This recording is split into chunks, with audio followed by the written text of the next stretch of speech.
በስመ አብ ወወልድ ወመንፈስ ቅዱስ አሐዱ አምላክ። የተባረከ የሐምሌ ወር ቀኑ 14 ሰዓት ነው። ከዚህም በኋላ ያንሳል። ሐምሌ 1 በዚች ቀን ሰውነቷን ለእግዚአብሔር የሰጠች ቅድስት ድንግልና መስተጋድልት ቅፍሮንያ ሰማዕት ሆነች። እርሷም በደናግል ገዳም ቁጥራቸው 50 ለሆኑ ለደናግሉ እመምኔት እህት ነበረች። የእመምኔቷም ስም ኦርያና ነው። ይህችንም ቅድስት በፈሪሃ እግዚአብሔር አሳደገቻት። በትሩፋት ሥራ ተጋዳሊት እስከሆነችም ድረስ አምላካውያት የሆኑ መጻሕፍትን አስተማረቻት። ከዚህም በኋላ ፍጹም ገድልን ጀመረች። በየሁለት ቀኑ ትጾም ነበረ፣ ብዙ ጸሎታትንም ትጸልይ ነበረ። ያቺም እመምኔት ስራዋ ያማረ በሃይማኖቷም የጸናች ነበረች። በበጎ ሥራ ሁሉ እንዲጸኑ ወገኖቿን ታስተምራቸው ነበረ። ከዚህም በኋላ ሰዎች ሁሉ ጣዖታትን እንዲያመልኩ ከሃዲው ዲዮቅልጥያኖስ ባዘዘ ጊዜ ብዙዎች ክርስቲያኖችን ይዘው አሰቃዩአቸው፣ ሰማዕታትም ሆኑ። እሊያ ደናግልም ይህን በሰሙ ጊዜ ሁሉም ከገዳም ወጥተው ሸሽተው ተሰወሩ። እመምኔቷ ግን ከዚች ቅድስት ቅፍሮንያ ጋር ብቻዋን ቀረች። በማግስቱም የንጉሡ መልእክተኞች ወደዚያ ገዳም በመጡ ጊዜ እመምኔቷን አግኝተው ያዟት። ሌሎችንም ደናግል ፈለጓቸው፣ ግን አላገኟቸውም። ቅድስት ቅፍሮንያም በእርሷ ፈንታ እኔን ውሰዱኝ፣ ይህችንም አሮጊት ተዋት አለቻቸው። እነርሱም ያዟት፣ በብረት ሰንሰለትም አሰሯት። መኮንኑ ወዳለበትም ከተማ ወሰዷት።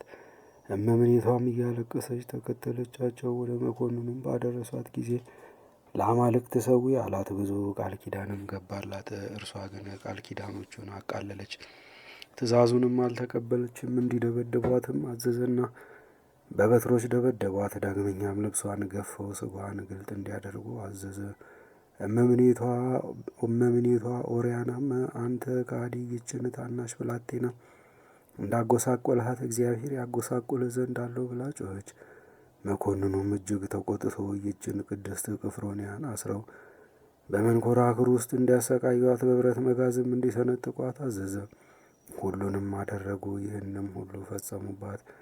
እርሷም እርዳታን ሽታ ወደ እግዚአብሔር ጮኸች። ወዲያውኑ ከሕመሟ ሁሉ ድና ምንም ጉዳት እንዳልደረሰባት ሆነች። ከዚህ በኋላ ደግሞ ምላሷንና ሕዋሳቷን ሁሉ ቆረጡ፣ ጥርሶቿንም ሰበሩ። ክብር ይግባውና መድኃኒታችን ኢየሱስ ክርስቶስም ያለ ሕማም አስነሳት። መኮንኑም እሷን ማሰቃየት በሰለቸው ጊዜ ራሷን በሰይፍ እንዲቆርጡ አዘዘና ቆረጧት። በመንግሥተ ሰማያትም የሰማዕትነት አክሊልን ተቀዳጀች። አንድ ባለጸጋ ምእመንም ሰውም መጥቶ የቅድስት ቅፍሮንያን ሥጋ ወሰደ። በአማሩ የሐር ልብሶችም ገንዘው በወርቅ ሳጥን አኖራት። ከሥጋዋም ብዙ ድንቅ ተአምር ተገለጠ። ለእግዚአብሔር ምስጋና ይሁን፣ እኛንም በዚች ቅድስት ጸሎት ይማረን፣ በረከቷም ከእኛ ጋር አይኑር ለዘላለሙ አሜን። ዳግመኛም በዚች ቀን የሮሜ ሊቀ ጳጳሳት የክሌዎስና የበርተሎሜዎስ የጻድቁ መነኮስ የገብረ መድኅንም የእረፍታቸው መታሰቢያ ነው። በረከታቸው ከእኛ ጋር ትኑር ለዘላለሙ አሜን። በዚችም ቀን ቅዱሳን መስተጋድላን ብዮክና ብንያሚን አረፉ። እሊህም ቅዱሳን በግብፅ ደቡብ በቴዎዳ አውራጃ ቱና በሚባል አገር የምትገኝ የቤተ ክርስቲያን ቀሳውስት ነበሩ። እነርሱም ወንድማማች ነበሩ። አባታቸውም የቤተ ክርስቲያን ሹም የሆነ ደግና የዋህ ሰው ነበረ። እሊህም ሁለቱ ልጆች በእግዚአብሔር ጸጋና በቅድስና ፍጹማን ነበሩ። እግዚአብሔርም በእጆቻቸው ታምራትን ያደርግ ነበር፣ በሽተኞችን ሁሉ ይፈውሱ ነበር።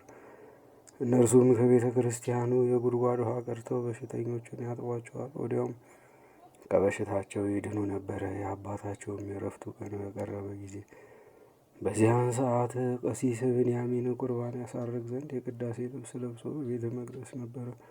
መልእክተኞችም መጥተው አባቱ ለመሞት እንደተቃረበ እርሱንም እንደሚፈልገው ነገሩት። ብንያሚንም የቁርባኑ ሥርዓት ሳልፈጽም ልብሰ ተክህኖን አላወልቅም፣ ከመሞቱ በፊት እንዳየው እግዚአብሔር ከፈቀደ ይቆየኛል፣ ካልሆነም የእግዚአብሔር ፈቃድ ይሆናል። አባቱም ሁለተኛና ሦስተኛ ጊዜ ላከ። አባ ብንያሚን ግን የቁርባኑን ሥርዓት ከፈጸመ በኋላ ወደ አባቱ ሄደ፣ ሙቶም አገኘው። ስለ ቤተ ክርስቲያኒቱ ንዋየ ቅድሳትም እጅግ አዘነ። እነርሱ በእርሱ ዘንድ እየኖሩ ዕቃዎችን ያኖረበትን ቦታ አላመለከታቸውም ነበርና። ወንድሙ ብዮክም አባታቸው ስላስቀመጠው ንዋየ ቅድሳት ወደ አስቄጥስ ገዳም ወደ ቅዱሳን አረጋውያን ሄዶ እንዲጠይቅ መከረው።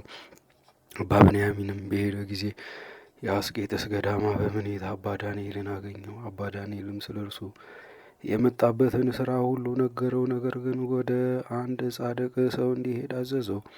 እሱም ንዋየ ቅድሳቱ ያለበትን እንደሚያስረዳው ነገረው። በሄደም ጊዜ እንዳመለከተው ያንን ጻድቅ ሰው አገኘው። እርሱም ገልጾ አስረዳው። በተመለሰም ጊዜ እንዳስረዳው አገኘው። ከዚህም በኋላ በመልካም ገድል ሁሉ ከወንድሙ ጋር ተጠምዶ ኖረ። ለሕሙማን ነፍሳቸው ሳትወጣ ያቀብሏቸው ዘንድ ከቅዱስ ቁርባን ከፍለው በሳጥን የማኖር ስርዓት ነበራቸው። ሰይጣንም ከይሲን አነሳሳውና ሳጥኑን ቀዶ ከዚያ ከቅዱስ ቁርባኑ በላ። በዮክና ብንያሚንም ይህን ባወቁ ጊዜ እጅግ አዘኑ። ከይሲውንም ገደሉት። ከዚህም በኋላ የተቀደሰውን ቁርባን ስለበላ ከይሲውን ይበሉት ዘንድ ተማከሩ። ፈቃዱም ከሆነ እንዲያስረዳቸው እግዚአብሔርን ለመኑት። የእግዚአብሔር መልአክም ተገለጸላቸውና ያን ከይሲ ይበሉት ዘንድ አዘዛቸው። እነርሱም በሉት። ከበሉትም በኋላ አረፉ። እግዚአብሔርም ስራቸውንና ገድላቸውን ለአንዲት ድንግል ሴት ገለጸ። እርሷም የሊህን ቅዱሳን ገድል ለሕዝቡ ተናገረች። እነርሱም ያማረች ቤተ ክርስቲያንን ሰርተው ስጋቸውን በውስጧ አኖሩ። ከስጋቸውም ብዙ ድንቆችና ተአምራት ተገለጡ። ለእግዚአብሔር ምስጋና ይሁን። እኛንም በቅዱሳን ጸሎት ይማረን፣ በረከታቸውም ከእኛ ጋር ትኑር ለዘላለሙ አሜን። በዚህችም ቀን የሊቀ ጳጳሳቱ የአግናጤዎስ የሰማዕትነቱ መታሰቢያ ነው። በረከቱም ከእኛ ጋር ትኑር ለዘላለሙ አሜን። ዳግመኛም በዚህች ዕለት ሐዋርያው ቅዱስ ቶማስ በመሸታ ቤት ባረዷት ሴት ላይ ተአምርን አደረገ። ስራ የሚሰራ አንድ ጎልማሳ ነበረ። ከሐዋርያው ቶማስም እጅ የተባረከ እንጀራ ከሕዝብ ጋር ተቀበለ። ወደ አፉም ሊጨምረው በወደደ ጊዜ እጆቹ ደረቁ። ያዩት ሰዎች ግን በዚህ ሰው ላይ የሆነውን ለሐዋርያው ነገሩት። ሐዋርያው ቶማስም ጠራው። ልጄ ሆይ አትፈር፣ ንገረኝ፣ የእግዚአብሔር ቸርነት በግልጽ ሰልፈዋልና አለው። ያም ሰው ከሐዋርያው እግር በታች ሰገደ። መልካም ስራ የሰራው መስሎኝ ክፉ ስራን ሰርቻለሁ። አንዲት የጠጅ አበዛ ሴት ነበረች። አስቀድሞ ወደ እርሷ እኔ ገባ ነበረ። አንተም በንጽህና እንድንኖር አስተማርከን። ያችም ሴት ከእርሷ ጋር ተኛ ዘንድ ነዘነዘችኝ።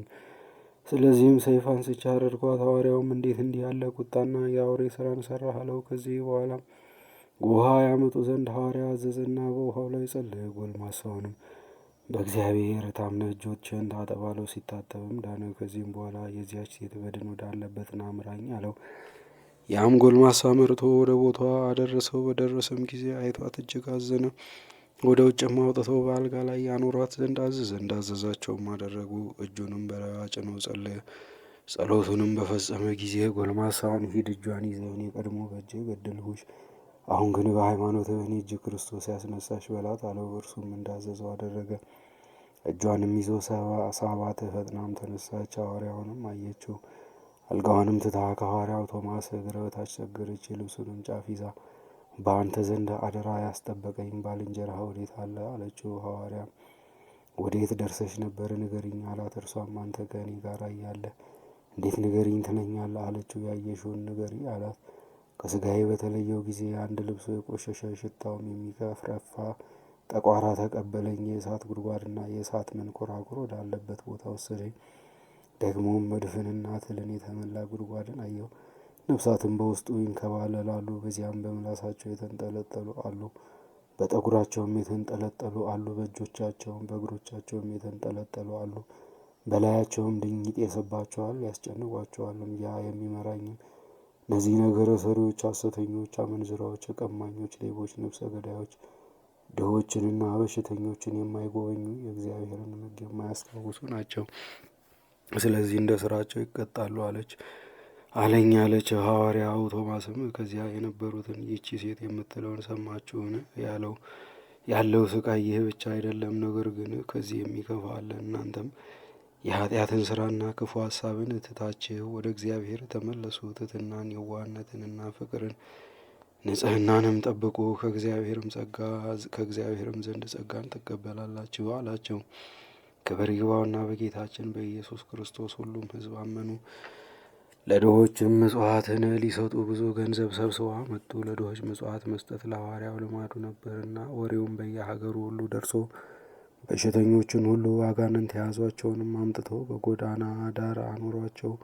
ሁሉንም በእግዚአብሔር ኃይል አዳናቸው። ለእግዚአብሔር ምስጋና ይሁን። እኛንም በሐዋርያው ቅዱስ ቶማስ ጸሎት ይማረን፣ በረከቱም ከእኛ ጋር ትኑር ለዘላለሙ አሜን።